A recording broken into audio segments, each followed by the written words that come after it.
The senator from Nebraska. Thank you, Madam President.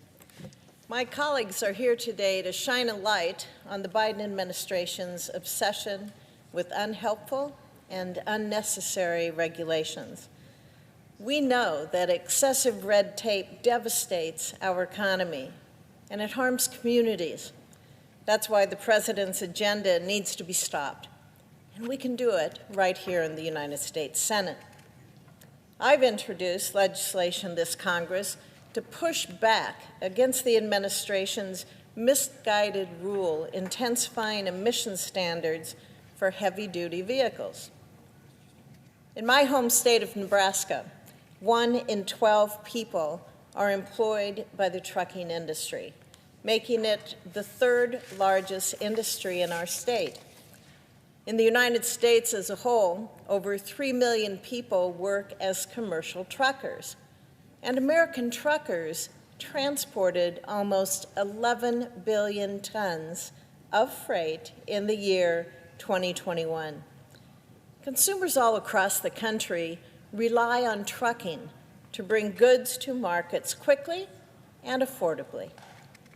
Truckers play an essential role in our communities and our economy, but the Biden administration doesn't seem to agree with that fact.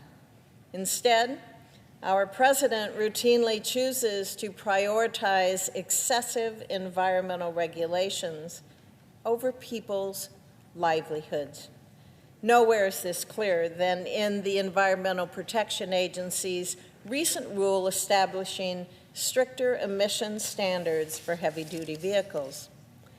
The Biden administration, well, they want to saddle hardworking drivers with an onerous regulation that's going to increase vehicle costs, and it's going to deal a serious blow to good-paying jobs.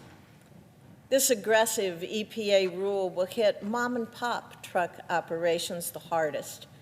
For trucks to be compliant with the new overregulation, it will be cost-prohibitive for small business owners. Don't get me wrong. Nebraskans, over a quarter of whom work jobs related to agriculture, care deeply about environmental stewardship. But the EPA's emissions rule wouldn't actually accomplish its stated purpose of cleaning up our environment. The EPA itself estimates that the technology required to meet this new rule standards will cost between approximately $2,500 and $8,500 per vehicle.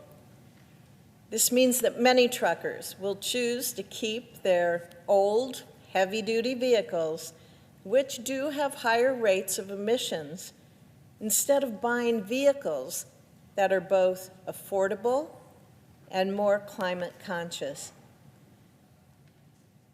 During a period of high inflation and supply chain disruptions, the last thing that this country needs is more expensive freight costs and fewer truckers.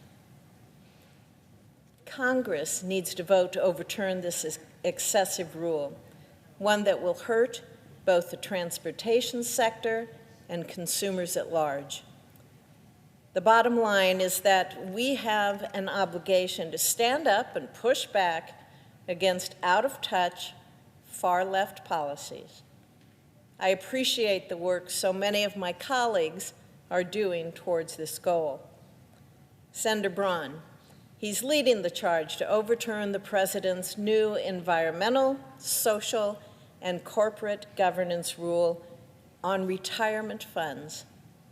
The Biden administration should not be playing games with Americans' hard-earned money like this. My friend, Senator Tupperville, he's pushing back on the administration's Veterans Affair rule that would funnel taxpayer dollars toward abortions.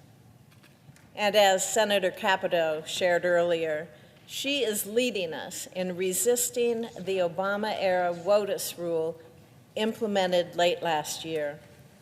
The WOTUS rule, which I've been fighting since my first term here in the United States Senate, is the federal government at its worst. It encroaches on families, on communities, and on businesses by its brazen intrusion into states' precious water resources. The Biden administration has a track record of prioritizing politically charged regulations over the financial and the economic well-being of Americans. My colleagues and I are here to stop these rules from taking effect on more and more Americans' lives before they damage the livelihoods of even more Nebraskans and more Americans across this country. As long as I have the honor of working in the United States Senate, I will continue to oppose radical, far-left rules and promote common sense solutions instead. My colleagues on both sides of the aisle should join me. Thank you, Madam President. I yield the floor. Madam President. The senator from Tennessee. Thank you, Madam President. I ask unanimous